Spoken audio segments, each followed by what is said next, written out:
следува.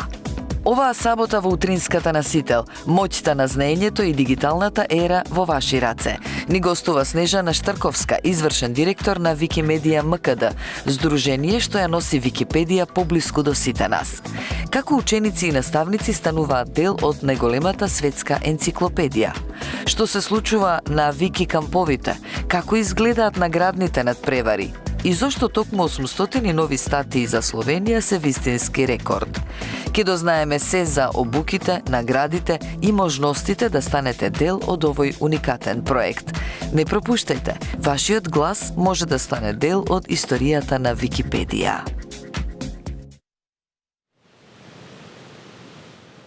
Кога последен пат држевте мобилен телефон во рака? Сигурно тоа го правите и во моментов, но кога последен пат прочитавте нешто или проверивте некои интересни факти на Википедија?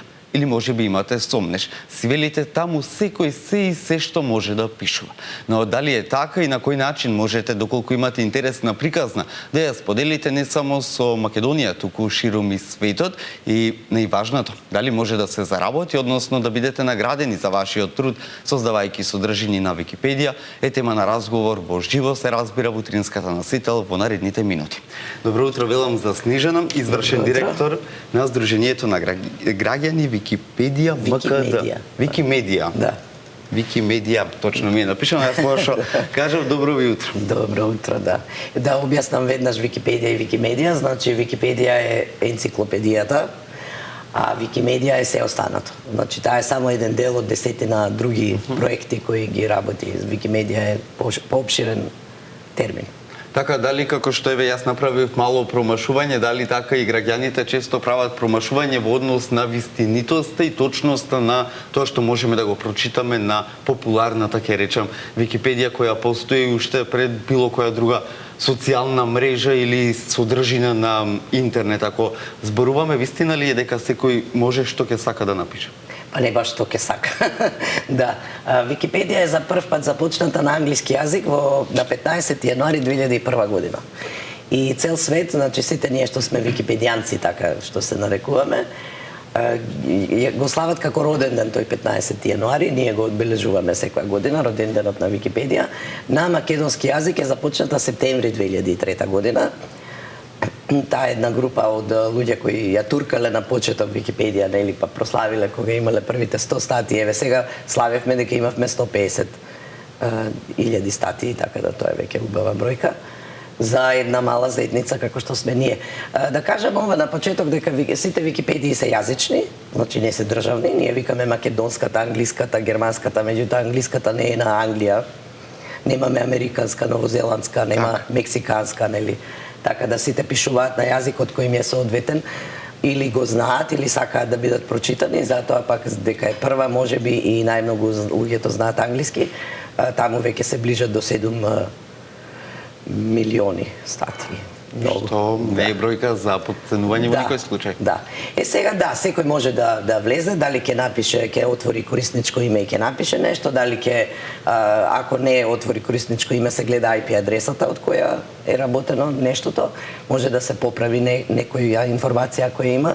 Нас често ни се случува, еве и на македонската Википедија, да има и намерно, значи да влезат да напишат глупости, вај да проверуваат да видат дали некој ќе го види ова и така. Кај нас е направено така што не можеш да ја видиш информацијата додека не ја одобри некој од оние што ја имаат таа алатка за одобрување. Тоа се волонтери и им го губите времето ако си играте така. Имаме ли, ајде да не речам старосна, генерацијска разлика помеѓу тоа кој сака да пишува, да создава содржини на Википедија, а што вели статистиката, кој ги чита, бидејќи некој ќе рече, па интернет, Википедија за помладите луѓе, но во денешно време, од 7 до 107 години, сите буквално нема ден да не се започне без мобилен, лаптоп, таблет или што и да ја потекнува дигитална ера, некој дури и часовник користи. Така да. Енциклопедијата е за сите, така да не е Википедија дека е тоа енциклопедија, значи таму се содржани сите знаења, или би требало да ги има. Ние каскаме со информации, например, пред некоја година 2020 беше ја лично пишував Бубамарата, немавме ние за Бубамара, да речеме, статија каков вид на Бубамари постојат едно друго.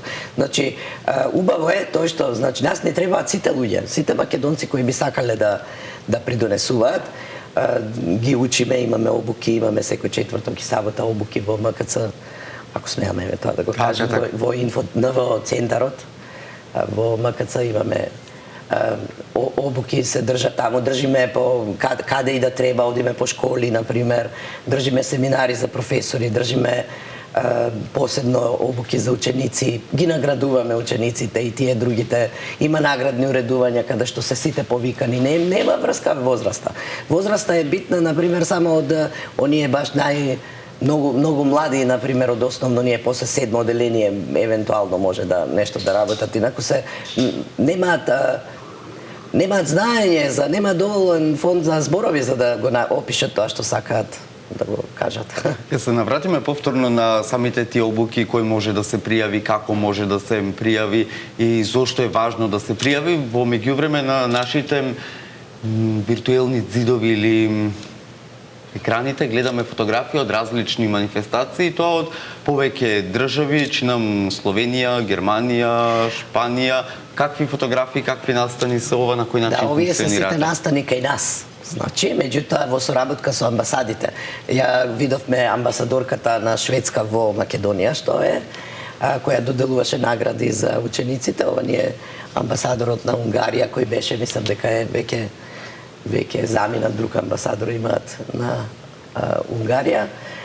Видовме од амбасадата на Италија, ова се некои работилници во центарот на Теледом на унгарците кои живеат во Македонија, имавме работилници многу често кај нив. Ова е една заедничка фотографија на учениците кои добија награди на тема Запознајте ја Унгарија. Значи, и сега гледаме, ова се од на 2 години еднаш имаме фото надпревар, значи луѓе кои фотографираат може да се ги пријават своите фотографии за надпревар. Ние овдека во Македонија имавме за со Русија, ова е рускиот амбасадор што. Да, и ова минатата година, октомври-ноември, траеше фото надпреварот за Мак портрет се вика, каде што бараме од тие што би учествувале, не мора да се википедијанци, значи ќе биде кажано како тоа треба да се изведе, да ги прикачат таму своите фотографии и се одбира најдобрата фотографија на портрет на македонска личност за која би требало да има статија. Кога сме кога се прави селекцијата, што треба да биде, а што не треба да биде, колку содржини за Македонија, за се она што е важно, се објавени или се размислува истите да бидат објавени, бидејќи за некои македонски села само можеме да најдеме една реченица, се наоѓа во таа и таа општина, толку и толку жители, попис 2002, и тука завршува буквално целата информација. Селото плени со многу факти и содржини, не знам, може би има водопади, базилики, старовековни и се што кое може да биде туристичка атракција, но ниту домашните, ниту странските туристи можат да дознаат. Ние на македонската Википедија, еве конкретно, имаме една група, веќе 10 години работат Вики експедиции, одат низ селата, низ други зафрлени места, сликаат, фотографираат, запишуваат, наоѓаат податоци за да може да се надополнат статиите за селата, за црквите, за школите низ Македонија и други знаменитости. Не може да стигнат секаде, меѓутоа за некои села, како што велите по една реченица или нешто така, што кога ќе видите статии кај што има по една реченица, им значи дека можеби не сме нашле засега некои повеќе информации.